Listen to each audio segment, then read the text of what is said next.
नमस्कार दोस्तों, आज हम बात करने वाले हैं पशुपालन डेयरी लोन के बारे में। तो अगर आप पशुपालक हैं और पशुपालन का व्यवसाय करते हैं या पशुपालन का व्यवसाय करके आप लाखों रुपए कमाना चाहते हैं तो यह वीडियो आपके लिए बहुत ज़रूरी होने वाली है।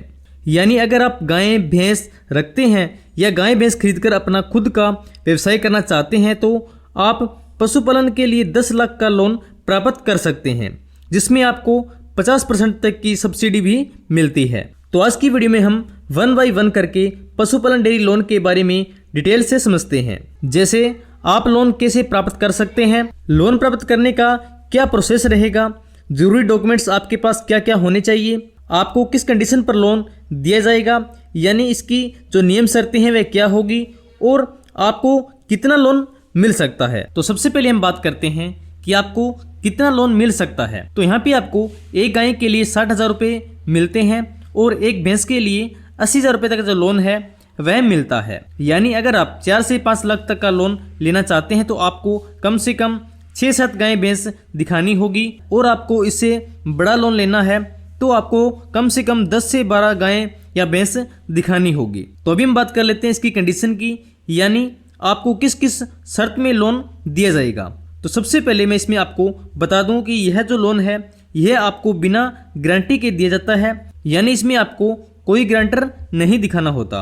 तो अगर हम इसमें कंडीशंस की बात करें तो सबसे पहले तो आपका जो सिविल स्कोर है वह चेक किया जाएगा, यानी लोन लेने के लिए आपका जो सिविल स्कोर है वह सही होना चाहिए, यानी आपका सिविल स्कोर 500 से 700 या इससे ज़्यादा का होना चाहिए, और आपका कहीं भी पहले से कोई लोन बकाया नहीं होना चाहिए। तो अगर आपका सिविल स्कोर सही होगा तो आपको आसानी से जो लोन है वह मिल जाएगा। नंबर 2, आपके पास पशु रखने के लिए भूमि हो जिसकी आपके पास रजिस्ट्री होनी चाहिए। अगर आपके पास खुद की भूमि नहीं है तो आपने अगर लीज पर भूमि ले रखी है तो भी आपको लोन मिल सकता है, लेकिन आपके पास जो लीज एग्रीमेंट है वह कम से कम 10 साल का होना चाहिए। नंबर 3, पशुओं के रखरखाव की पूरी व्यवस्था होनी चाहिए, जैसे पशुओं के लिए शेड आदि का प्रबंध होना चाहिए। नंबर 4, आपके पास जो गाय भैंस है उनका आपके पास हेल्थ कार्ड होना चाहिए और उनका जो इंश्योरेंस है वह भी होना चाहिए, ताकि भविष्य में किसी पशु की मृत्यु हो जाती है तो आपका जो लोन है वह माफ कर दिया जाए। नंबर 5, आपने डेयरी ट्रेनिंग का कम से कम 5-6 दिन का कोर्स किया होना चाहिए, यानी जिसमें आपको बताया जाता है कि आप किस प्रकार से दूध उत्पादन को बढ़ा सकते हैं, किस प्रकार से पशुओं का रखरखाव करना है, किस प्रकार से दूध में फैट की मात्रा को आप बढ़ा सकते हैं।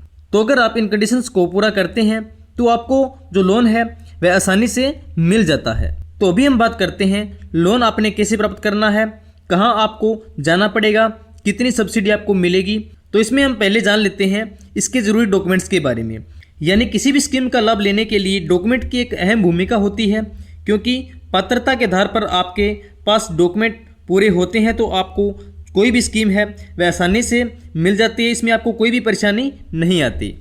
तो आपके पास आपका Aadhaar card, voter card, PAN card, passport size photo, पशु का हेल्थ कार्ड, पशु का बीमा, भूमि / लीज एग्रीमेंट। तो इसमें मैंने आपको बताया था कि पशुओं के रखरखाव के लिए आपके पास भूमि होनी चाहिए और उसकी जो रजिस्ट्री है वह आपके पास होनी चाहिए। तो यहाँ पे अगर आपके पास रजिस्ट्री की कॉपी नहीं है और आपने लीज पे जो प्रॉपर्टी है वह ले रखी है तो आप कम से कम 10 साल का जो लीज एग्रीमेंट है वह दिखा सकते हैं। उसके बाद डेयरी ट्रेनिंग सर्टिफिकेट, आपके पास डेयरी की ट्रेनिंग का जो सर्टिफिकेट है वह होना चाहिए। उसके बाद इनवॉइस बिल, यानी जो भी आपने रखरखाव में जो खर्चा किया है उसका आपके पास कोई बिल है, जैसे आपने शेड वगैरह लगाए हैं उसका आपके पास बिल है तो आप वह दिखा सकते हैं। उसके बाद प्रोजेक्ट फाइल, जिसमें आपको बताना होता है कि आपके पास कितने पशु हैं, कितना रोज का उत्पादन होता है, दूध के रखरखाव की क्या क्या व्यवस्था है, कहाँ पर दूध की सेल करनी है, यह सभी जानकारी उसमें देनी होती है। तो यह आप सीए से या किसी एडवोकेट से तैयार करवा सकते हैं। तो लोन प्राप्त करने के लिए यह सभी डॉक्यूमेंट्स आपने कंप्लीट करके फाइल में लगा लेनी। तो यह फाइल कंप्लीट करके आपने क्या करना होगा, तो आपको ये जो लोन है यह बैंक द्वारा मिलना है, तो आप SBI, PNB, HDFC, ग्रामीण या किसी भी बैंक से ले सकते हैं। तो यह फाइल आपने जिस बैंक से भी लोन लेना है वहाँ पे सबमिट करवा देनी है और अपने बैंक के मैनेजर से मिल लेना है, तो आपको आगे का जो प्रोसेस है वह सारा बता देंगे। और अगर हम बात करें सब्सिडी की, यानी आपको इसमें कितनी सब्सिडी मिलती है, तो यह राज्य की अलग अलग योजनाओं पर निर्भर करती है। यानी हर राज्य में पशुपालकों के व्यवसाय में वृद्धि करने के लिए जो लोन दिया जाता है, जो हर राज्य में अलग अलग सब्सिडी मिलती है, तो लगभग आपको 50% तक जो सब्सिडी है वह मिल जाती है।